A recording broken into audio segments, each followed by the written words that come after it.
Good morning everyone. I thought for our continuing CPD series over the season I'd talk about the emergency action plan and why exactly do we need it. So it's not really a case of ABC this talk, it's just a case of my thoughts and I think as a team why we do it every match day, why we practice every match day and how it prepares us over the course of the season itself. So I think that's the question that you have to keep in your head for the start of the presentation, really, why do we need it, and think through questions that you ask every day, every time you come for match day, and even on non-match days as well, thinking about EAP and what difference it makes to game day and how it prepares you for it. But yeah, have a think in your head, have some thoughts about why you think we need it from there.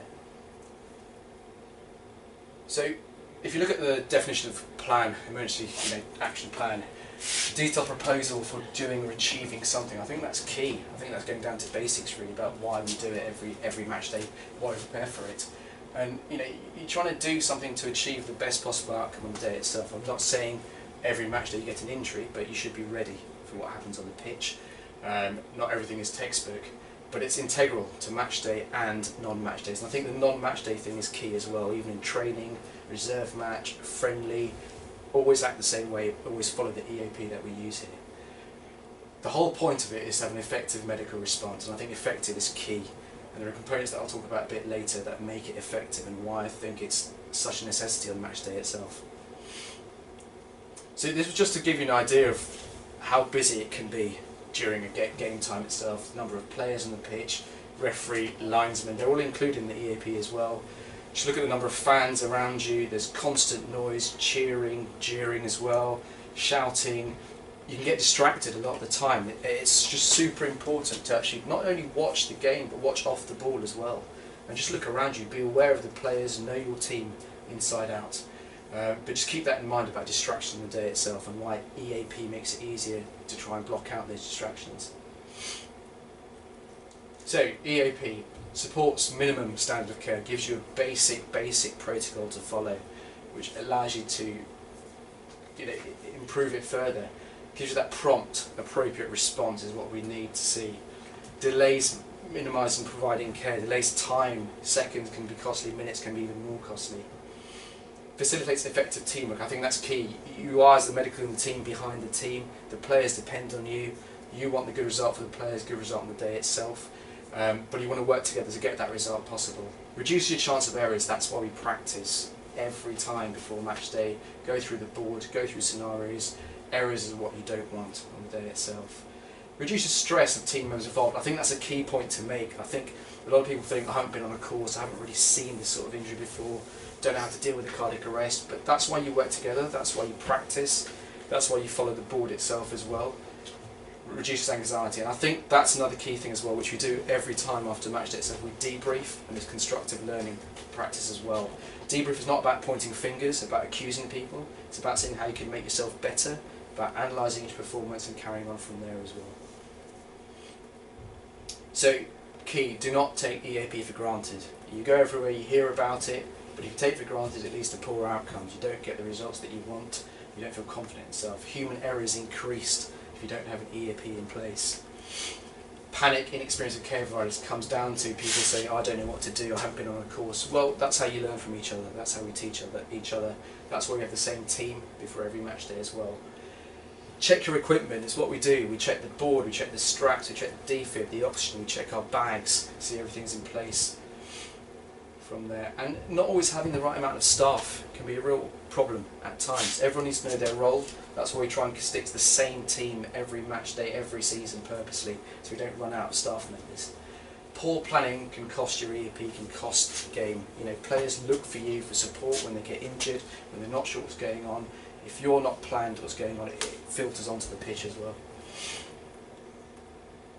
So think as a team about match day. The players get their briefing from their manager, from the manager and stuff. So do we. We have to be prepared, know what to do, know what our roles are. Think and prepare as a team for match day as well. You've thought about it, but be ready. If you have to record it for action, get in early like we do every time. Yes, kick-off is at 3. We get in there around 11. Think about how early that is, just to get prepared. Know your role, and that's where we write our names down on the board, know what you're doing, and also know each other's roles as well. Hence be aware of other roles, know what's the doc doing, what's the physio doing, what's someone doing on the stretcher. keep to the same team I think is key, and it minimises errors every match day as well. Feel confident about EAP. That's why we go through it every match day without fail, every morning. Practice, practice, practice. So that's the board. That's the board at Nottingham that we put in now 4 years ago, which is quite a while back, and we've had it every season without fail. Yes, we've stuck to the same thing, but we've simplified it to general trauma, cardiac arrest, stretcher spinal board, and a log roll. We also know who's on oxygen, who's on defib. What the initial show is that we're on the same people every time, so they know their role, and it's reached the point now where people coming knowing exactly what they're doing, and someone put their name down before I have to say anything from there. But I think it helps, it gives that key, it's right in the medical room, the players can see it as well, and I think that helps having a visual aid. All the time they know that they're protected and they're looked after on the pitch itself from there. So football is a dynamic environment, and I think as a medical team you have to be dynamic as well and be ready for any solution possible, any situation possible as well. The EAP allows us to define roles, and I think that's required. I think a lot of people just come in saying, oh well, I'll grab the oxygen today. But if you've got the same person every time on it, they know how it works, they know how to connect it. We practice general trauma scenarios purposely every match day. As irritating as it gets, we always have a debrief. Practice is the main thing, and we learn from that. We learn cardiac arrest as well, how to attach a defib, how to do chest compressions, what to do when there's an airway problem. Just got to keep drumming in every time, every match day itself. Log roll is practice as well, know your role. So we have the same people on log roll every game time purposely, so you know when to do a 3 up, 3 under position. Extrication team, we have a lead for our extrication team here. They know the board inside out, they know the straps inside out, they know when to bring the board on, they know what situation to bring the board on as well. The team lead, I think it's key that they're hands off, so we try and keep the same team lead every game. They're literally overseeing everything, they're telling you what to do. If there's a bit of anxiety or panic, they de-stress you. And that's the whole point of being the team lead and being in charge. And the Maddox questions are on there, on the board in case you forget them before you go outside. You can forget who you played last week and so on, but it's a constant repeat, and that's why you come in early to practice that as well from there. So, I mean, this is just something that happened last season, injury on the pitch itself. Myself and John went on the pitch, but I think the key thing that I'm trying to get across is because we had the EAP in place, we were watching off the ball. This actually happened after he kicked the ball away, the player, and we were ready to go in there. We'd already assessed A, B, C straight away. What you're seeing now is communication with the player. So it's not just about looking at the injury on his limb, it's actually talking to the player, telling us what's going on, what do you think is going on. And then at that point, you can see just behind John, you can see the paramedics coming on in the green uniform, and the stretcher board is ready. And we're actually, from injury to taking off the pitch, it was a good sort of 3-minute transfer, which is pretty rapid. And he was ready, straight away back in the medical room from there. So what about the away team? In league football here, you cover the away team. You have to include them in your EAP as well. They have to know what goes on with the EAP. Invite your away physio in to discuss the EAP. Find out from them what they do at home, find out what other teams do away. But I think it's important to include them, because sometimes they can be lost if they don't know what to do. As they walk in, introduce yourself as each team member, introduce what your role is as well, what your name is, what you're doing here as part of the medical team itself. Makes it a more friendly atmosphere. Share ideas with the away team physio as well. Find out what they know, what experiences they've had with injuries and how they've dealt with it. Don't take over, but include the away physio. I think it's very easy to take over a situation, lead a situation, but include them as part of the medical team for that day and as part of your EAP as well. So, yeah, just the next slide. So, discuss on-site equipment with the away team physio so they know what equipment's available. Just keep going. So, discuss the location of the ground proximity to the nearest hospital. How long will it take for a transfer to the nearest hospital? 10 minutes, 5 minutes, so they know exactly where the exits are on the pitch as well, and where to come into the medical room. Where's your ambulance? And the paramedic is part of the EAP, so they know they can speak to the away physio and ask about where the ambulance is, what equipment they have on the day, and it's all part of the team scenario. And ask the physio there any questions that they have. I think sometimes it can be overwhelming when you can be quite organised, but I think that's part of it. You want to find out their questions, find out what you're about from there as well, and how you want to work together for them. So I'm not sure if you know who this guy is. This is one of the founding fathers of the US, Benjamin Franklin.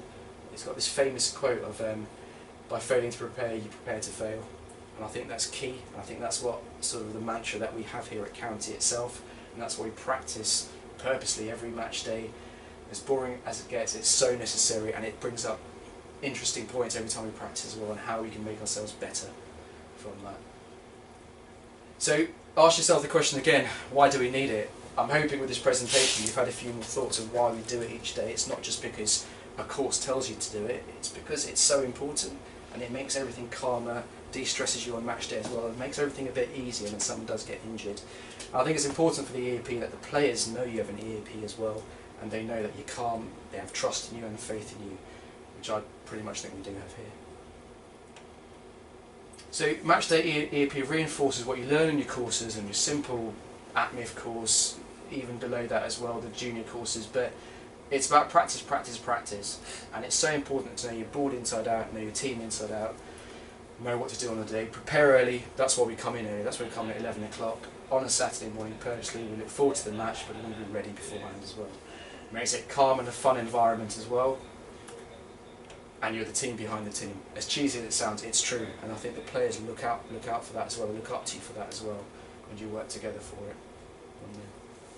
That's it.